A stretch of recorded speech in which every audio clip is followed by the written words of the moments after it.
So what did you think? It was great. I just ended up meeting a lot of very nice people in a comfortable environment, and it didn't feel weird, and it was nice. Yeah. Initially a little bit anxiety inducing, but I'm an introvert, so I got through it, and it was fantastic. The people were really great. I'm just amazed talking to different people and connecting over things like technical writing, sourdough bread, that sort of thing. It felt really good and fairly organic. I don't think I really asked one of the questions, the prompt questions, but once. I found the 10 minutes to go by really quickly. In almost every circumstance, we had plenty more we could talk about, and that was great because that helps inform that feeling of, do you want to spend more time with someone? Versus, being there for half an hour kind of going, oh gosh, I have to put up with this for another 15 minutes. But this felt really good, and I felt like I could connect with somebody and determine if I wanted to, move forward with that pretty organically. You would do it again? I am doing it again. Yes, you are. Okay. Yes, I would definitely do it again. Cool. As we were leaving, the bartender told us that last time one of these events happened, the whole group ended up deciding to go out bowling together. Wow. They'd had such a good time. That's amazing. Yeah. What is dating like, being a Sapphic woman over 50? Where are you meeting people?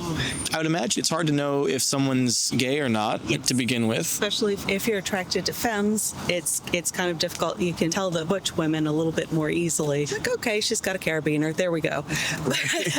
Right. It is difficult. Yeah, and as someone who kind of passes, it's hard. I could wear a shirt that says queer wherever I go, or queer and available, or whatever. Right. But it's hard. A little too on the nose. It's a little too.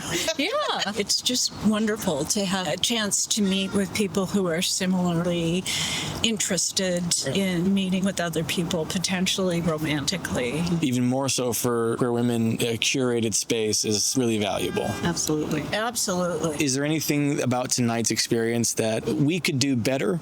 Pheromones in the background? Pheromones? Like it.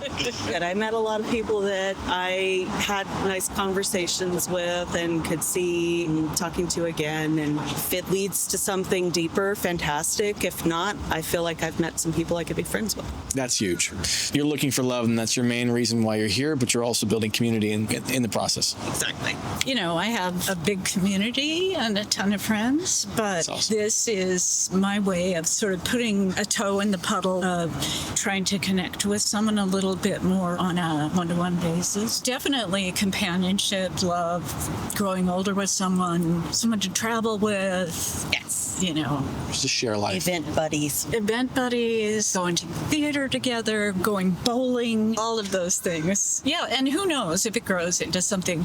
I'm old enough to know that it isn't an instant thing and that can take a while to really build a connection with someone. But how terrific to have a pool of people who are similarly ready to head into those waters. I did appreciate the age range. Mm-hmm. I thought the 50 to 65 was a good range. I think that I probably was at the top. I am at the top of that range, and I think that I was probably the oldest person there, but it also felt fine, welcoming, and it didn't feel awkward. Just give it a try. You just don't know. It's mostly the anticipation that's hard once you get in. Having a curated event and having one person after another kind of presented to you felt like it was very low pressure once I got in and got to going. Again, being an introvert, it was a little bit awkward at the very beginning, but then loosened up a little. The first couple of conversations were really fantastic. I was like, okay, there's some really neat people out here.